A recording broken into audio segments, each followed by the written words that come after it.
अस्सलाम वालेकुम भाई। आज की वीडियो में मैं तुम्हें बताऊंगा 3 इम्पॉर्टेंट थिंग्स या 3 टीचिंग्स या 3 टिप्स ले लो that my mentors taught me which improved the quality of my life significantly. भाई इन तीनों टीचिंग्स का, इन तीनों टिप्स का बहुत ज़्यादा इम्पैक्ट आया मेरी क्वालिटी ऑफ लाइफ पे। मेरा वादा है अगर तुम ये 3 चीज़ें अपनी लाइफ में इम्प्लीमेंट करोगे तो तुम्हें भी बहुत ज़्यादा फ़ायदा होगा। अपने एक्सपीरियंस से बता रहा हूँ। कुछ साल पहले मुझे एक मेंटोर मिले थे जो कि अपनी लाइफ के 65 टू 70 ईयर्स ऑलरेडी गुजार चुके थे। काफ़ी टाइम उन्होंने अपनी लाइफ में कॉर्पोरेट इदारों में बड़ी पोजीशंस पे काम किया था और उसके साथ साथ काफ़ी बिजनेसेस को सक्सेसफुली रन किया था।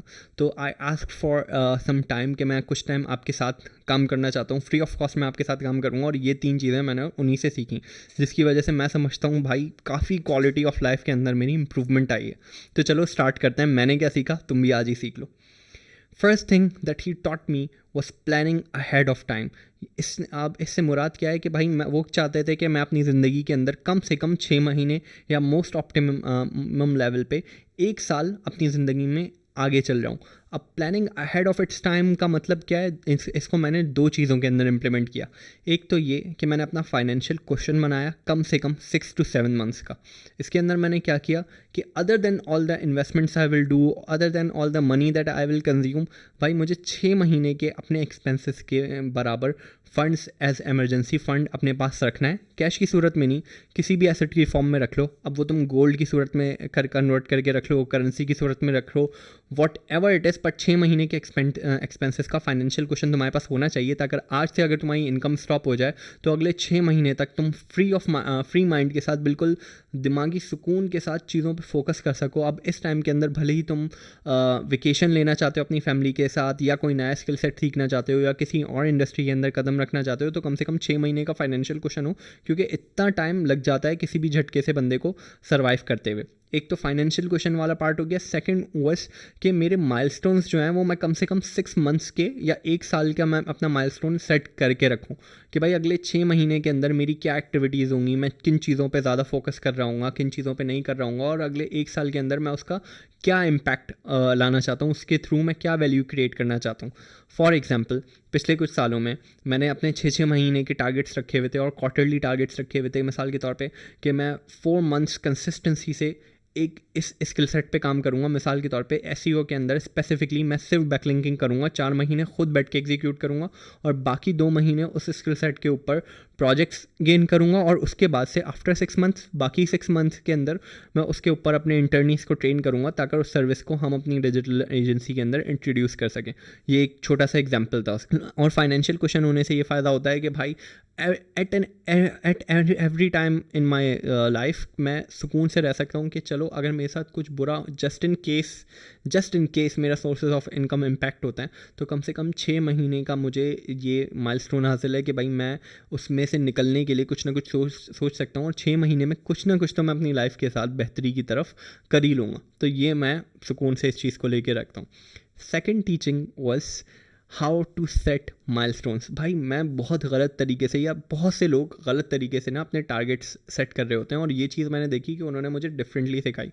उन्होंने मुझे सिखाया कि भाई अपने जो टारगेट्स रखो ना अभी यंग एज के अंदर, set your milestones based on the amount of work you are going to put in, not on the basis of outcome you expect from it.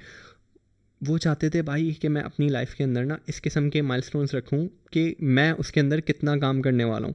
और ये एक बहुत सिग्निफिकेंट डिफरेंस था। मिसाल के तौर पे अगर मैं एसईओ की सर्विसेज सीख रहा हूं, तो मैं ये सोच के सीखूंगा कि भाई 3 महीने के अंदर मुझे एसईओ में से 50,000 रुपये कमाना शुरू कर देना है। उसके बरक्स उन्होंने बोला नहीं बेटा ये गलत है, तुम एक काम करो, तुम एसईओ के अंदर अगर सीख रहे हो तो तुम अपना टारगेट रखो कि 6 महीने के अंदर सिर्फ इस स्पेसिफिक स्किल सेट के अंदर मुझे इतना लेवल ऑफ एक्सपर्टीज़ चाहिए, मेरी 6 पोर्टफोलियो प्रोजेक्ट्स होने चाहिए मेरे पास, और इतने क्लाइंट्स के साथ मैंने काम करा हुआ हो, या इतनी बिड्स मैंने करी हुई हो।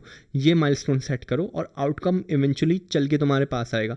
यही वजह है कि जो मैंने ब्लॉगिंग के अंदर अपने कंटेंट टारगेट्स रखे वो मैंने इस बेसिस पे रखे कि मैं पहले मेरा माइलस्टोन होगा 100 पोस्ट का, सेकंड 250 पोस्ट का, थर्ड 500 का, फोर्थ 750 का, and fifth milestone will be 1000 post. और इसकी वजह से मेरी प्रोडक्टिविटी के अंदर बेतहाशा इम्पैक्ट आया।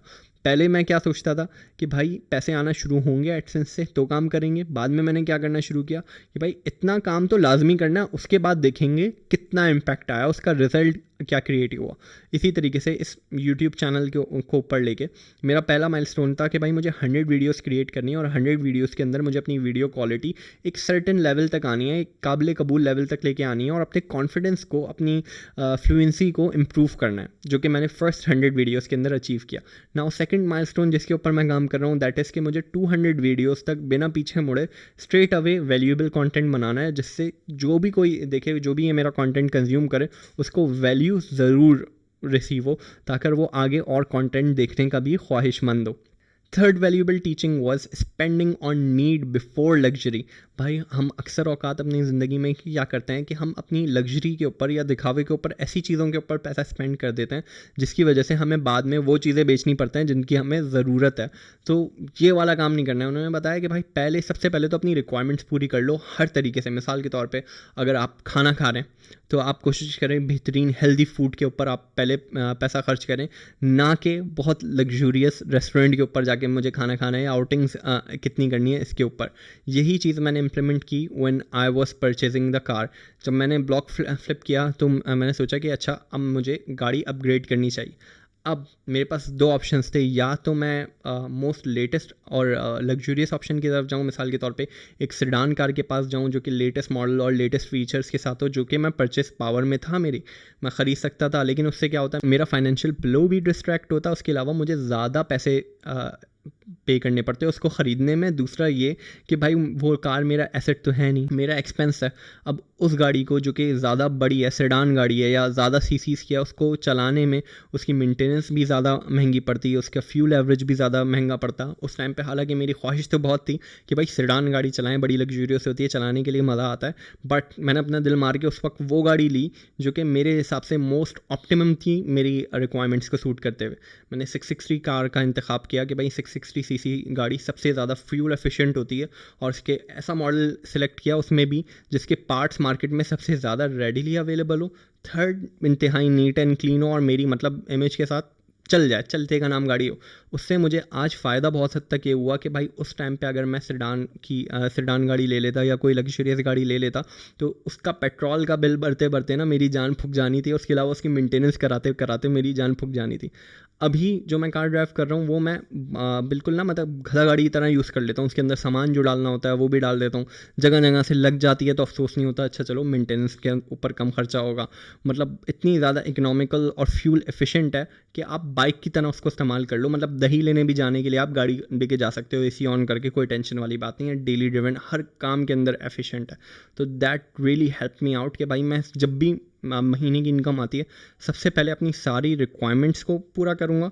दूसरा ये जितने मेरी सेविंग्स के गोल हैं या इन्वेस्टमेंट के गोल हैं उसको पूरा करूँगा। एंड थर्ड एंड पे जो बचेगा उसके साथ मैं अपनी लग्जरीज़ के ऊपर स्पेंड कर सकता हूँ, ऐसी चीज़ें जिसकी मुझे ज़रूरत नहीं है लेकिन अब मैं फ़र्दर अपनी लग्जरीज़ के ऊपर स्पेंड करना चाहता हूँ। तो these were 3 really great tips that I got from my mentor. मैं समझता हूँ ये मुझे तोहफ़तन मिली थी उनके साथ टाइम स्पेंड करके, और काफ़ी टाइम इन्वेस्ट करने के बाद ये 3 चीज़ें मैंने सीखी थी जो मैं आपको इन रिटर्न आज गिफ्ट में दे रहा हूँ इस वीडियो के थ्रू।